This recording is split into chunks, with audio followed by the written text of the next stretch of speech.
Selamat pagi, Bu Anas dan teman-teman semua. Saya Jelita Mega Putri dari kelas 11 2 nomor absen 19. Pada kesempatan kali ini, saya ingin memaparkan materi mengenai sistem imunologi di dalam tubuh kita. Nah, sebelum saya melanjutkan ke materi, saya ingin mengenalkan sedikit mengenai materi yang akan kita pelajari ini. Nah, jadi secara alami, tubuh kita itu memiliki zat yang berfungsi sebagai alat pertahanan menghadapi ancaman bibit penyakit. Nah, banyak cara bagi tubuh untuk melakukan pertahanan, dan semua cara disebut dengan kekebalan atau imunitas. Kekebalan tubuh itu berkaitan dengan zat asing yang masuk dan juga ada zat anti yang melawannya. Kekebalan tubuh atau imunitas merupakan reaksi tubuh terhadap zat asing yang masuk. Umumnya, zat asing itu adalah makromolekul dan semua zat yang direspons melalui imunitas itu disebut dengan antigen atau imunogen. Apabila antigen masuk ke dalam jaringan tubuh, maka protein tubuh yang disebut dengan antibodi atau imunoglobulin akan segera dikeluarkan, dan sel-sel khusus yang disebut dengan sel T itu akan dibentuk. Nah, mikroorganisme dan virus yang berhasil memasuki jaringan tubuh itu mengandung sejumlah antigen. Kemudian terjadi respons bagi tubuh atau bagi imunitas ini untuk mencegah dan mengendalikan munculnya berbagai penyakit. Nah, selanjutnya kita akan langsung saja masuk ke materi yang akan kita pelajari. Nah, pertama-tama kita akan membahas mengenai sistem pertahanan tubuh atau sistem imunitas dan imunitas. Nah, kalau sistem pertahanan tubuh atau sistem imunitas itu adalah sistem pertahanan yang berkenan dalam mengenal, menghancurkan, serta menetralkan benda-benda asing atau sel-sel abnormal yang berpotensi merugikan bagi tubuh kita. Sedangkan imunitas atau artinya kekebalan itu adalah kemampuan tubuh untuk menahan atau menghilangkan benda asing serta sel-sel abnormal. Nah, selanjutnya, agar kita lebih memahami sistem kekebalan tubuh, maka kita perlu mengetahui fungsi dari sistem kekebalan tubuh kita atau dari sistem imunitas kita, yaitu yang pertama, untuk mempertahankan tubuh dari patogen invasif atau dapat masuk ke dalam sel inang, misalnya seperti virus dan bakteri. Nah, kemudian fungsi kedua yaitu melindungi tubuh terhadap suatu agen dari lingkungan eksternal yang berasal dari tumbuhan dan hewan, atau makanan tertentu, serbuk sari, dan rambut binatang, serta dari zat kimia, misalnya obat-obatan dan polutan.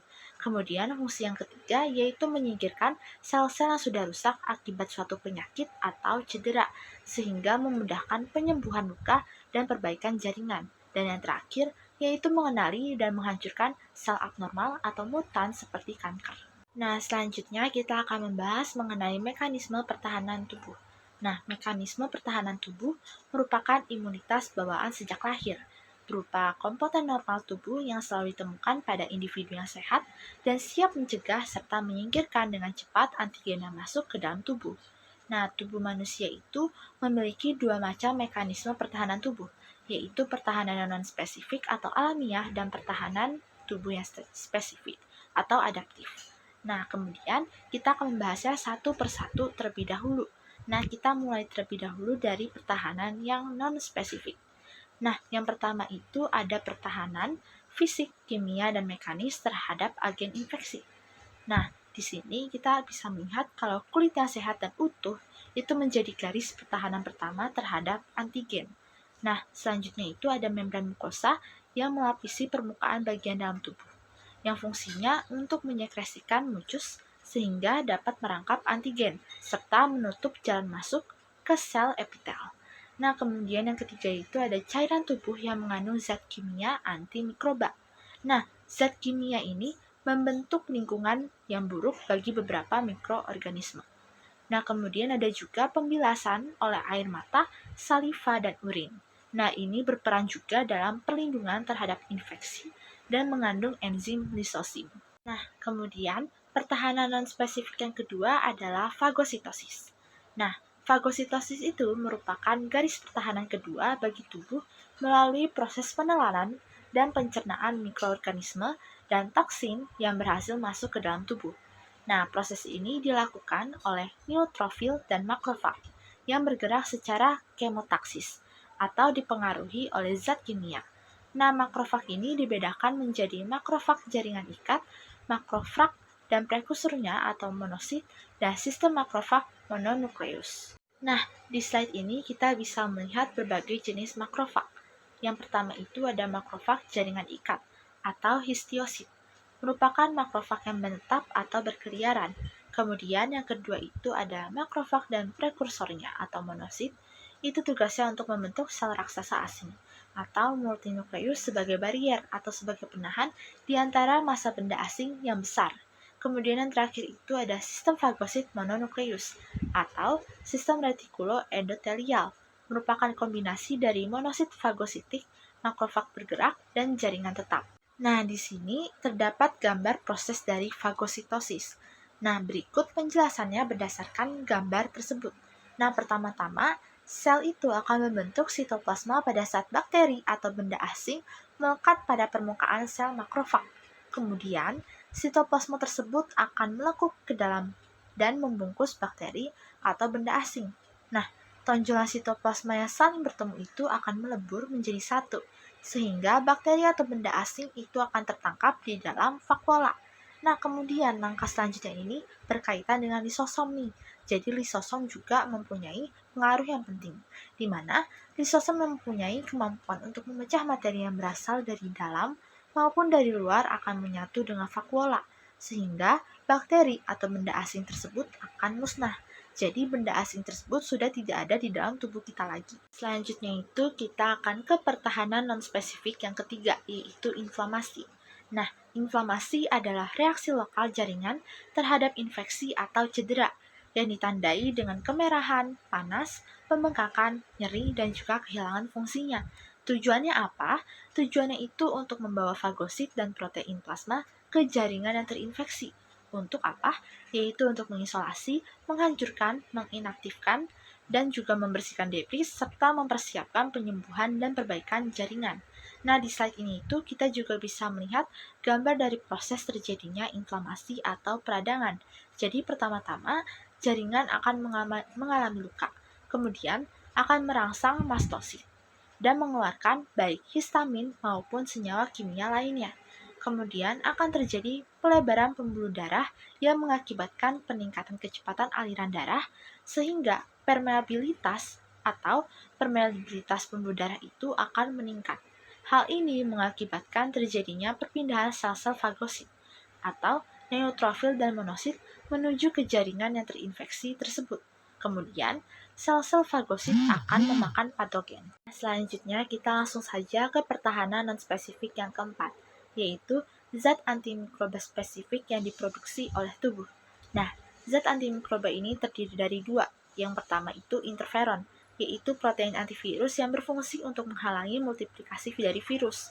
Dan yang kedua itu komplement, yaitu protein plasma yang tidak aktif dan dapat diaktifkan oleh berbagai bahan dari antigen.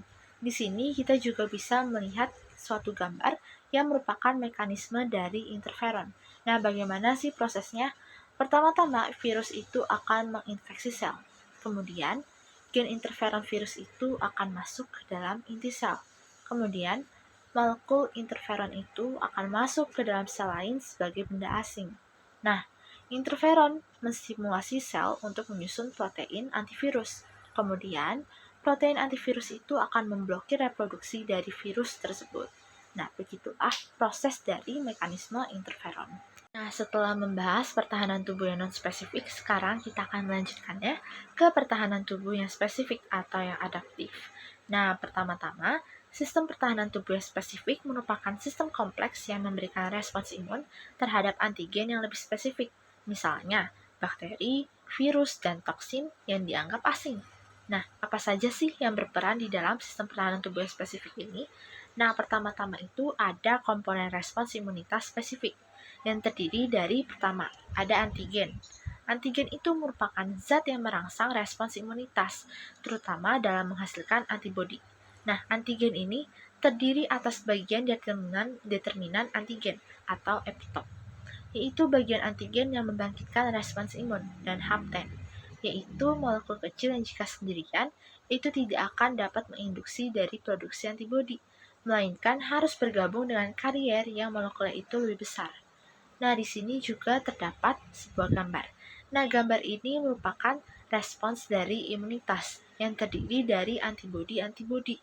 Nah, Di sini kita akan melihat kalau antibodi A itu akan berikatan dengan epitop pada permukaan antigen. Kemudian, antibodi B itu yang berbeda itu akan bereaksi dengan epitop yang berbeda juga, tapi pada molekul antigen yang besarnya itu sama.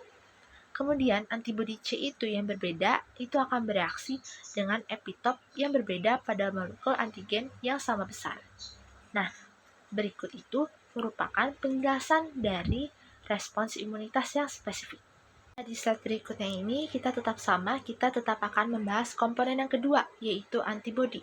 Nah, antibodi itu merupakan protein larut yang dihasilkan oleh sistem imunitas sebagai respons terhadap keberadaan antigen dan akan bereaksi dengan antigen tersebut.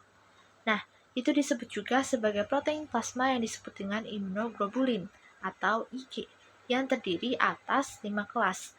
Yang pertama, imunoglobulin A itu melawan mikroorganisme yang banyak terdapat pada zat sekresi, seperti keringat, ASI, dan juga ludah. Kemudian, imunoglobulin yang D itu membantu memicu respons imunitas, dan jumlahnya itu sedikit.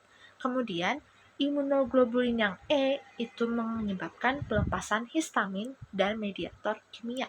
Kemudian, imunoglobulin yang G itu jumlah paling banyak sekitar 80%. Jumlahnya itu akan lebih besar setelah pajanan yang pertama. Kemudian, imunoglobulin yang M itu antibodi pertama yang tiba di lokasi infeksi. Kemudian, akan menetap di pembuluh darah. Nah, berikutnya ini kita bisa melihat gambar dari proses imunoglobulin.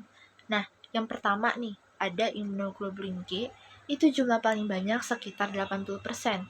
Nah, jumlahnya itu akan lebih besar setelah pajanan yang pertama. Nah, yang kedua itu imunoglobulin D itu membantu memicu respons imunitas yang jumlahnya itu sedikit.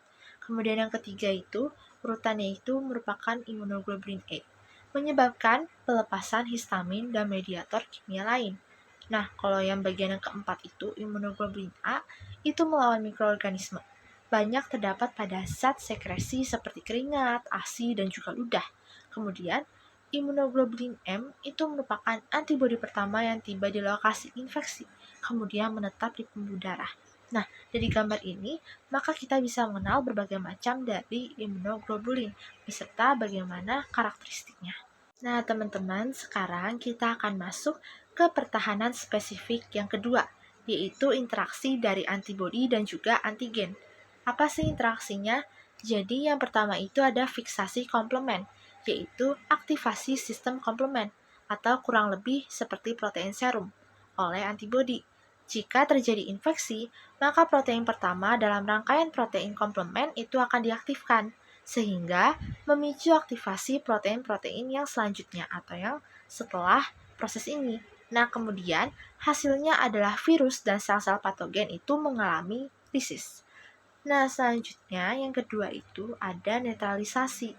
Terjadi jika antibodi itu menutup sistem determinan antigen, sehingga antigen itu menjadi tidak berbahaya.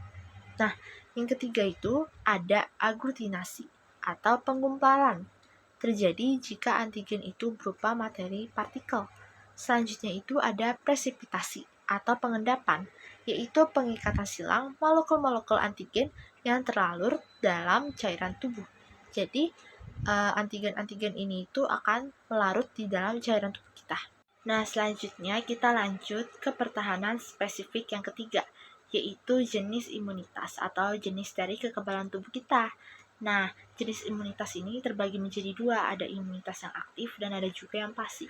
Kita mulai dari imunitas yang aktif terlebih dahulu. Nah, imunitas aktif ini diperoleh akibat kontak langsung dengan toksin atau patogen, sehingga tubuh mampu memproduksi antibodi sendiri. Nah, imunitas aktif ini terbagi lagi menjadi dua, ada yang alami dan ada yang buatan. Imunitas aktif alami itu jika seseorang terkena penyakit, kemudian sistem imunitas memproduksi antibodi atau limfosit khusus. Kemudian, imunitas aktif buatan itu merupakan hasil dari vaksinasi. Nah, vaksin adalah patogen yang dilemahkan atau toksin yang telah diubah. Kemudian kita lanjut ke imunitas yang pasif. Nah, imunitas pasif ini jika antibodi satu individu dipindahkan ke individu yang lain. Nah, terbagi juga nih menjadi dua, ada yang pasif alami dan ada yang pasif buatan. Pasif alami itu terjadi melalui pemberian ASI dan saat imunoglobulin G ibu itu masuk ke plasenta. Kemudian ada juga imunitas pasif buatan itu terjadi melalui injeksi antibodi dalam serum. Nah, yang dihasilkan oleh orang atau hewan yang kebal karena pernah terpapar antigen tertentu, sehingga merangsang imunitas namun tidak menyebabkan penyakit. Selanjutnya, kita lanjut ke pertahanan spesifik yang keempat, yaitu sel-sel yang terlibat dalam respons imunitas. Nah, kita mulai terlebih dahulu nih dari yang pertama, itu ada sel B atau limfosit B, berfungsi membentuk antibodi untuk melawan antigen. Nah, sel B ini berdiferensiasi menjadi sel plasma atau produksi antibodi, dan sel memori yang berfungsi dalam respons imunitas sekunder. Kemudian, sel yang kedua itu ada sel T atau limfosit T, yaitu sel darah putih yang mampu mengenali dan membedakan jenis antigen atau patogen spesifik. Nah, saat pengenalan antigen, sel T itu akan berdiferensiasi menjadi sel T memori dan sel T efektor, atau sel T sitotoksik, sel T penolong, dan sel T supresor. Kemudian, selanjutnya itu yang ketiga ada makrofag. Nah, itu merupakan sel fagosit besar dalam jaringan, berasal dari perkembangan sel darah putih, berfungsi untuk menelan antigen atau bakteri untuk dihancurkan secara enzim. Nah, yang terakhir itu ada sel pembunuh alami atau NK, natural killer. Itu merupakan sekumpulan limfosit non-T dan non-B yang bersifat sitotoksik, sehingga bisa sebagai pembunuh alami. Nah, selanjutnya kita akan masuk ke pertahanan spesifik yang kelima nih, yaitu mekanisme respons imunitas humoral atau diperantarai antibodi. Nah, ini merupakan sebuah mekanisme yang diawali dari antigen masuk ke tubuh dan dibawa ke limfosit B. Di sana akan terjadi aktivasi limfosit B menyebabkan proliferasi menghasilkan tiruan dari sel B itu sendiri. Nah, tiruan sel B ini berdiferensiasi menyebabkan sel plasma mensekresi antibodi yang selanjutnya akan dibawa ke lokasi yang terjadi infeksi. Nah, kompleks antigen antibodi ini menginaktifkan antigen. Nah, tiruan sel B yang tidak berdiferensiasi itu akan menetap di jaringan limfoid dan menjadi sel B memori yang berfungsi dalam respons imunitas sekunder jika terjadi pajanan antigen yang sama secara berulang-ulang. Sekarang kita lanjut ke yang keenam, yaitu mekanisme respons imunitas seluler atau diperantarai sel. Nah, di sini merupakan sebuah mekanisme yang terbagi lagi nih menjadi dua, ada ekstraseluler dan intraseluler. Kita mulai terlebih dahulu dari yang ekstraseluler ini nih. Jadi bagaimana sih mekanismenya? Nah, dimulai dari antigen nih, misalnya bakteri.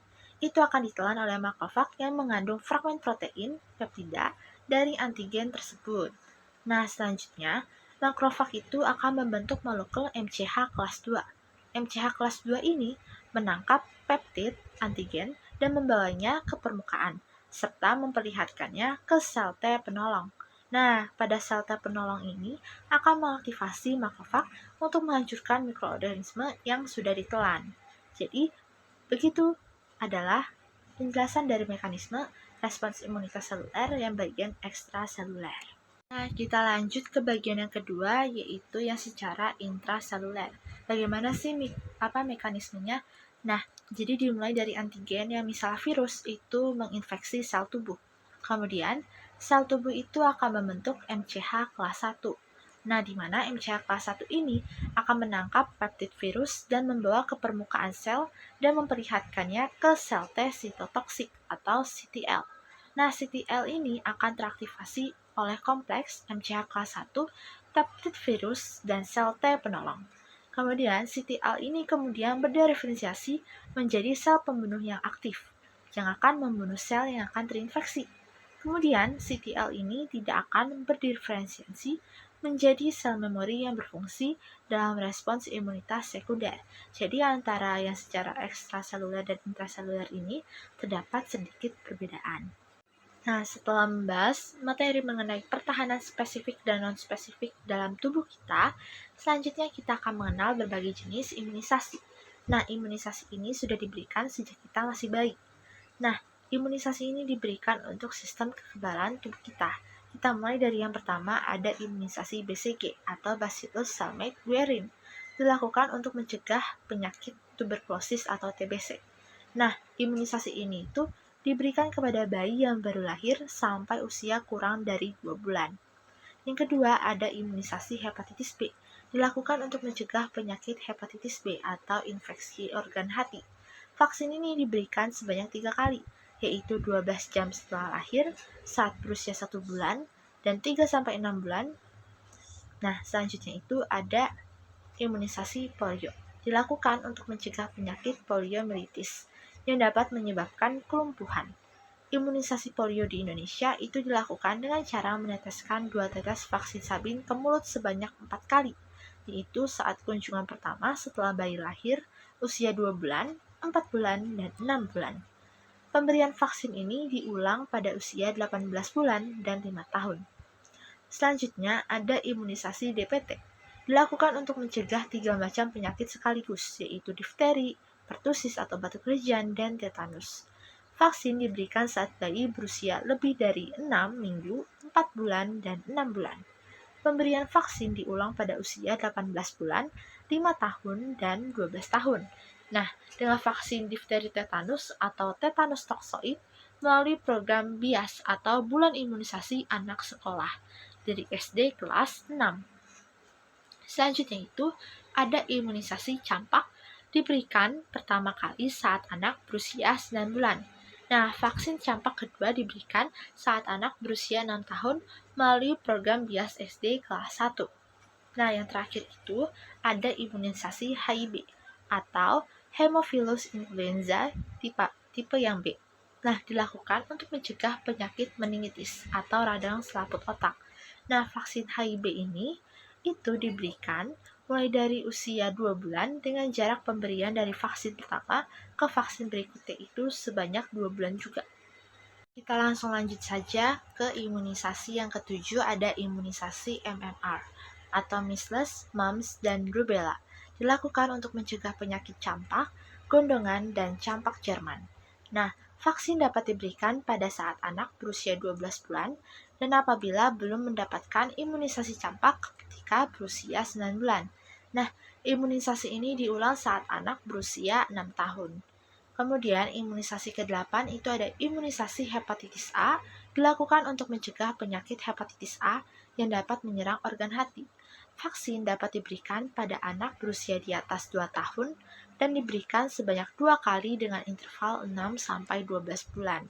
Selanjutnya ada imunisasi tifoid, dilakukan untuk mencegah penyakit demam tifoid atau tipes. Nah, vaksin dapat diberikan pada anak berusia di atas 2 tahun. Pemberian vaksin dapat diulang setiap 3 tahun. Selanjutnya ada imunisasi PCV atau pneumococcal vaksin. Dilakukan untuk mencegah penyakit radang selaput otak, infeksi darah, dan radang paru-paru. Vaksin dapat diberikan pada anak berusia 2 bulan, 4 bulan, dan 6 bulan. Pemberian vaksin keempat dilakukan saat anak berusia 12-15 bulan atau setelah berusia 2 tahun. Kemudian yang selanjutnya itu ada imunisasi varicella dilakukan untuk mencegah penyakit cacar air. Nah, vaksin dapat diberikan hanya 1 kali pada anak berusia 12 tahun. Namun, jika anak sudah berusia di atas 12 tahun, vaksin diberikan 2 kali setelah interval 1-2 bulan. Yang terakhir, ada imunisasi influenza dilakukan untuk mengurangi resiko terkena penyakit flu. Imunisasi influenza dapat dilakukan setiap tahun karena vaksin berubah dari tahun ke tahun, mengingat virus influenza itu bermutasi dengan cepat. Nah, pemberian vaksin dilakukan melalui suntikan atau semprotan ke hidung, atau disebut juga sebagai nasal spray. Nah, teman-teman, kita juga harus tahu nih, faktor apa aja sih yang mempengaruhi kekebalan tubuh kita, supaya kita sendiri juga bisa berjaga-jaga nih. Jadi yang pertama, secara genetik atau keturunan. Nah, seseorang yang mempunyai riwayat penyakit menurun, seperti diabetes mellitus, itu akan beresiko menderita penyakit tersebut dalam hidupnya. Jadi, sistem kekebalan tubuhnya otomatis akan berkurang. Kemudian, secara fisiologis itu, fungsi organ yang terganggu akan mempengaruhi kerja organ yang lain. Misalnya, berat badan kita yang berlebihan itu bisa menyebabkan sirkulasi darah kurang lancar, sehingga dapat meningkatkan kerentanan terhadap penyakit yang lainnya. Nah, selanjutnya ada stres. Stres ini, dia bisa mempengaruhi sistem kekebalan tubuh karena melepaskan hormon seperti neuroendokrin, kemudian glukokortikoid, dan katekolamin. Nah, stres yang kronis itu bisa menurunkan jumlah sel darah putih dan berdampak buruk pada produksi antibodi kita. Jadi otomatis kita kekebalannya itu juga akan menurun. Yang terakhir itu di sini ada usia nih. Nah, usia itu dapat meningkatkan atau menurunkan kerentanan terhadap penyakit tertentu. Contohnya nih, bayi yang baru lahir secara prematur itu lebih rentan terhadap infeksi daripada bayi yang normal. Nah, contoh lainnya, pada usia 45 tahun atau lebih, resiko timbul penyakit itu akan lebih meningkat, terutama misalnya kanker. Kita langsung lanjut aja ke faktor yang selanjutnya. Yang kelima itu ada hormon. Nah, hormon itu bergantung pada jenis kelamin. Wanita itu memproduksi hormon estrogen, sedangkan pria itu memproduksi hormon androgen yang bersifat memperkecil resiko penyakit autoimun, sehingga penyakit ini lebih sering dijumpai pada wanita. Nah, selanjutnya ada faktor olahraga. Jika olahraga itu dilakukan secara teratur, maka akan membantu meningkatkan aliran darah dan membersihkan tubuh dari racun. Tapi olahraga yang berlebihan itu bisa meningkatkan kebutuhan suplai oksigen sehingga memicu timbulnya radikal bebas yang dapat merusak sel-sel di dalam tubuh kita. Jadi olahraganya ini harus normal dan wajar. Kemudian selanjutnya itu ada karena faktor tidur nih. Nah, kalau misalnya karena tidur, kadar sitokinin yang sistem kerjanya sangat dipengaruhi oleh pola tidur seseorang, ketika kadar hormon ini berubah-ubah, maka dapat mempengaruhi imunitas seluler, sehingga kekebalan tubuh kita akan melemah. Kemudian kedelapan itu ada faktor karena nutrisi nih. Nah, seperti vitamin dan mineral diperlukan dalam pengaturan sistem imunitas THA. Nah, dan asam arikidonat itu juga mempengaruhi maturasi atau pematangan dari sel T nih. Nah, protein diperlukan dalam pembentukan imunoglobulin dan komplement. Namun, kadar kolesterol yang tinggi itu dapat memperlambat proses penghancuran bakteri oleh makrofag. Nah, yang kesembilan itu ada karena faktor zat yang berbahaya. Nah, contohnya bahan radioaktif, pestisida, rokok, minuman beralkohol, dan bahan pembersih kimia yang mengandung zat-zat yang dapat menurunkan imunitas tubuh kita. Nah, jadi karena zat-zat ini itu imunitas kita, kekebalan tubuh kita itu bisa berkurang. Kemudian selanjutnya itu ada racun tubuh. Nah, sisa metabolisme, kalau racun ini itu tidak berhasil dikeluarkan dari tubuh, maka akan mengganggu kerja dari sistem imunitas kita. Jadi otomatis kekebalan tubuh kita tuh akan berkurang karena sistem imunitas kita itu kerjanya itu terganggu. Nah, yang terakhir itu ada karena penggunaan obat-obatan nih, terutama penggunaan antibiotik yang berlebihan atau teratur, itu bisa menyebabkan bakteri lebih resisten. Sehingga ketika bakteri menyerang lagi, maka sistem kekebalan tubuh itu bisa gagal melawannya. Setelah kita mempelajari faktor-faktornya, kita juga akan membahas mengenai gangguan yang terjadi nih, yang bisa terjadi pada sistem kekebalan tubuh kita. Yang pertama itu ada hipersensitivitas atau alergi. Merupakan peningkatan sensitivitas atau reaktivitas terhadap antigen yang pernah dipajankan sebelumnya. Biasanya terjadi pada beberapa orang saja dan tidak terlalu membahayakan tubuh. Gejala reaksi alergi yaitu gatal-gatal, ruam, mata merah, sulit bernafas, kram berlebih, serum sickness, dan Stevens-Johnson syndrome atau alergi pada kelenjar kulit dan mukosa yang berbahaya dan dapat menimbulkan kematian. Nah, kemudian pengobatannya itu biasa melalui obat-obatan tertentu dan antibiotik, bisa juga melalui terapi cairan. Nah, pada slide berikutnya ini terdapat beberapa tipe dari hipersensitivitas atau dari alergi. Nah, tipe pertama itu biasanya karena alergi makanan, obat, dan juga karena sengatan lebah. Sedangkan tipe kedua itu kondisi saat sel tubuh normal itu secara keliru dimusnahkan oleh sistem kekebalan tubuh sendiri. Nah, reaksi ini melibatkan antibodi imunoglobulin G dan atau imunoglobulin M atau IgM. Kemudian tipe ketiga itu kondisi ini terjadi ketika antibodi dan antigen itu bergabung menjadi satu di bagian tubuh tertentu, misalnya pembuluh darah di kulit. Kemudian tipe yang terakhir itu tipe yang keempat, itu yang berperan dalam menyebabkan reaksi alergi. Itu adalah sejenis sel darah putih yang disebut dengan sel T. Yang kedua itu ada penyakit autoimun. Nah, autoimun itu adalah kegagalan sistem imunitas untuk membedakan sel tubuh dengan sel inang, sehingga sistem imunitas itu menyerang sel tubuh kita sendiri. Nah, contoh kelainan yang terjadi akibat autoimunitas yaitu diabetes mellitus, myasthenia gravis, dan Addison disease autoimun. Nah, penyebabnya itu karena memiliki riwayat penyakit autoimun dalam keluarga, kemudian menderita infeksi bakteri atau virus, misalnya infeksi virus Epstein-Barr, lalu terkena paparan bahan kimia seperti asbes, merkuri, dioksin, atau pestisida, kemudian karena merokok, atau memiliki berat badan berlebih atau obesitas. Gejala dari autoimun sendiri ini yaitu sering merasa lemas, otot pegal atau nyeri sendi, ruam kulit, demam yang hilang timbul, kemudian bengkak di sendi atau wajah, rambut rontok, sulit konsentrasi, dan kesemutan di tangan atau di kaki. Biasanya pengobatannya itu melalui obat-obatan dan terapi pengganti hormon. Ada juga pencegahannya itu dengan berolahraga secara rutin, tidak merokok, menjaga berat badan tetap ideal, menggunakan alat pelindung ketika bekerja agar terhindar dari paparan bahan kimia, kemudian rutin dalam mencuci tangan dengan benar supaya terhindar dari infeksi virus dan bakteri. Nah, penyakit yang ketiga atau gangguan yang ketiga itu merupakan imunodefisiensi, merupakan kondisi menurunnya keefektifan sistem imunitas atau ketidakmampuan sistem imunitas untuk merespon antigen. Contohnya ada defisiensi imun kongenital dan AIDS. Kemudian, bagaimana sih pengobatannya? Pengobatannya itu bisa melalui antibiotik, anti jamur, atau antivirus. Obat-obatan ini diberikan untuk mengatasi infeksi yang sedang terjadi. Kemudian ada juga terapi pengganti imunoglobulin. Terapi ini diberikan untuk pasien yang memiliki gangguan pembentukan antibodi. Ada juga transplantasi sumsum tulang belakang. Nah, transplantasi ini dilakukan jika sumsum tulang tidak dapat memproduksi limfosit yang cukup. Ada juga terapi penggantian enzim. Terapi ini dilakukan untuk jenis gangguan imunodefisiensi tertentu. Ada juga transplantasi timus, atau transplantasi ini dilakukan untuk jenis gangguan imunodefisiensi tertentu juga. Ada juga melalui pembedahan.